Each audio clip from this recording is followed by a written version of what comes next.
Bon, ben, bonjour à vous, bienvenue sur Dimension Métaphysique et Spirituelle. Aujourd'hui, je vais faire une petite vidéo avec vous, puisque souvent j'entends beaucoup de gens qui parlent de Dieu, de la création, des eaux d'en haut, des eaux d'en bas, mais en vérité, pas beaucoup de gens ne savent véritablement qu'est-ce qu'il en est, vraiment. En fait, oui, il sépara vraiment les eaux d'en haut des eaux d'en bas, et c'est pour ça que la Terre, elle est bien plane, hein, et elle fuse pas à 1600 km/h non plus. Et bien évidemment qu'il sépara les eaux d'en haut des eaux d'en bas, puisque les eaux d'en bas, elles sont, comme on le connaît, des mers, des océans, des fleuves, des rivières, des lacs, et tout ce qu'on veut, qui fait bien ce qu'on appelle le niveau, donc nivelé par l'eau. Tout est nivelé par l'eau. Tu vois bien que quand tu prends un maître maçon comme moi, ou qui travaille le carrelage ou la pierre ou quoi, et tu prends un niveau et il y a une bulle d'eau dedans. Donc quand elle est au milieu, la bulle, c'est que tout est stabilisé de niveau, bien plat. Et donc j'en reviens, donc parce qu'il y en a beaucoup qui font des vidéos, qui parlent de la fin des temps, de Dieu, de ci, de ça, mais en vérité, ils ne savent pas véritablement ce qu'il en est vraiment. Hein. Parce qu'en vrai, oui, il sépara bien les eaux. De toute façon, de l'eau, il y en a partout dans l'univers. Hein. L'univers en lui-même, il s'est créé, il l'a créé à partir de l'eau. En fait, pour être clair et précis, notre véritable créateur, universel, absolu, tout-puissant, sa force, sa technologie, sa science, c'est l'eau et l'air. Alors que l'autre, c'est le feu. La terre et le feu. Alors que lui, c'est l'eau et l'air. Donc oui, de l'eau, il y en a partout dans l'univers.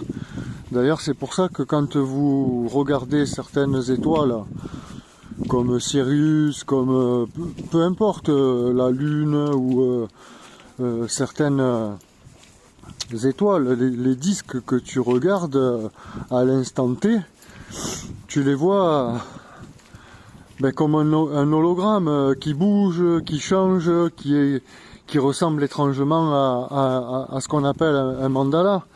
Tu sais, c'est quand tu prends un mandala, mettons de l'eau ou du mercure ou du sable, et que tu as vu, tu le frottes sur le côté. Selon la fréquence que tu émets, selon le son, la vibration, la fréquence que tu émets, bien la figure, la forme, elle change. Elle change instantanément de forme, de figure. Et donc là, c'est pareil. Les étoiles que tu regardes, que ce soit Sirius, la Lune ou n'importe quel disque que tu regardes, quand tu le regardes, tu le vois étrangement, comme je te dis, voilà, comme un hologramme, comme de l'eau qui... Voilà, hein, mais oui, en fait c'est ça, il sépara bien les eaux d'en haut des eaux d'en bas, puisque les eaux d'en bas, elles sont, comme je l'ai dit juste avant, on le connaît, les mers, les océans, les rivières, les lacs, c'est de l'eau. Alors que les eaux d'en haut, et même encore plus haut, ce sont des eaux électromagnétiques. C'est-à-dire qu'en fait, ça ressemble à de l'eau, ça vibre avec l'éther à une certaine fréquence et ça crée des mandalas, des formes différentes. Et donc, en fait...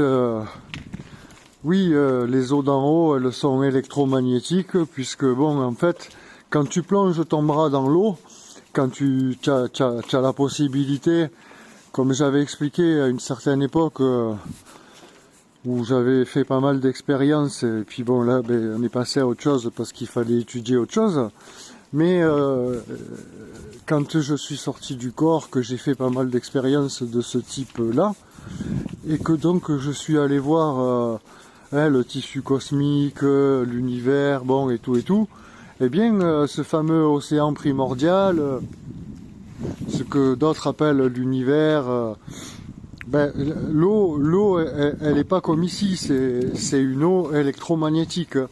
En fait, quand tu plonges ton bras dans l'eau, par exemple, que tu dirais que c'est comme de l'eau, hein, ça bouge comme de l'eau. Sauf que j'avais expliqué, j'avais vu des sortes de petits, des trucs qui ressemblent à des petits S, des sortes de petits S bleus qui allaient à des vitesses phénoménales. Et j'avais compris plus tard que c'était les tachyons, l'énergie des tachyons. Et donc en fait, quand tu plonges le bras dans l'eau, qui semble comme de l'eau, hein, eh bien, quand tu ressors le bras de l'eau, eh bien le bras il n'est pas mouillé, puisque en fait l'eau elle est électromagnétique, donc elle te mouille pas. C'est pour ça que tu peux prendre un télescope et regarder certaines étoiles, comment ils se comportent et comment ça se passe. Bien, tu verras que ça se passe comme si c'était de l'eau ou du mercure plutôt, qui vibre à des fréquences différentes, avec des sons différents, puisque c'est très bien que dans l'univers, il y a également des sons, des fréquences, ça joue comme de la musique, même nous sommes des notes, comme des notes de musique que j'avais déjà expliqué, hein. Ici, même nous, il y en a qui le veuillent ou non, on est dans une sorte d'aquarium. On le voit dans les Simpsons, dans certains trucs, même la série Under the Dome, il y en a qui sont à l'intérieur du dôme et d'autres qui sont à l'extérieur. On voit bien toujours avec une histoire de dôme. Donc on est, comme j'avais déjà expliqué il y a très longtemps, on est comme dans une sorte d'aquarium, au fond d'une bouteille d'eau, hein, une bouteille jetée à la mer, quoi, la bouteille d'eau là.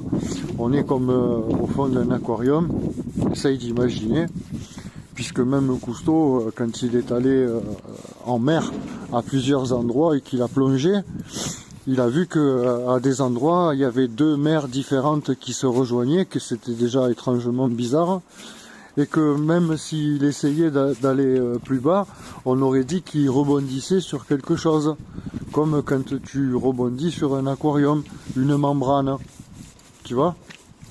Donc on est bien enfermé dans une sorte de bocal, d'aquarium si tu veux, ici, avec une eau, même nous là à l'heure actuelle, là où nous sommes, les gens ils ne le voient pas, parce qu'on ne peut pas le percevoir à l'œil humain comme ça.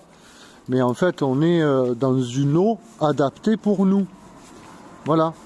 On est dans une eau, bien sûr, il y a de l'eau partout autour de nous, puisque déjà, la surface terrestre, les 2/3 de notre surface, elle comprend de l'eau, hein, les 2/3. Et les 1/3 qui restent, c'est des terres.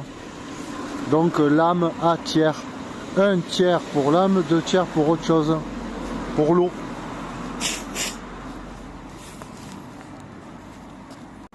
Comme quand on le dit en alchimie, en langage des oiseaux, la matière, l'âme a tiers.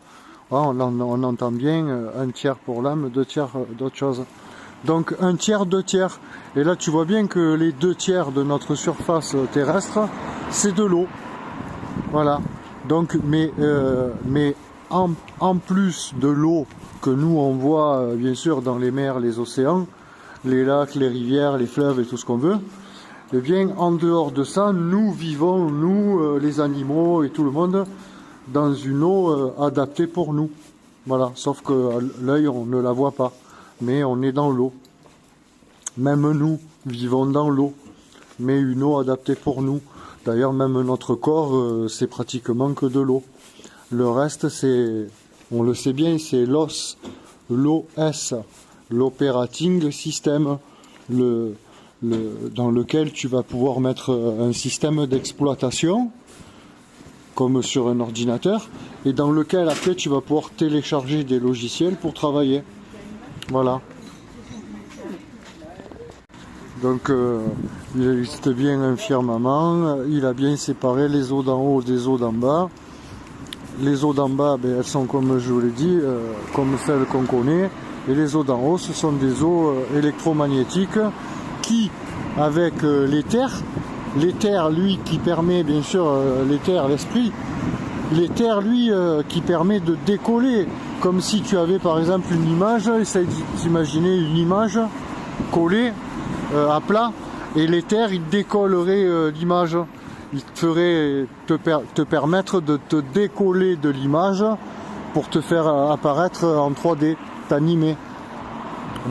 L'anima mundi, l'esprit qui anime le monde. Bon ben voilà, je vous remercie de m'avoir écouté, puis je vous dis à très vite.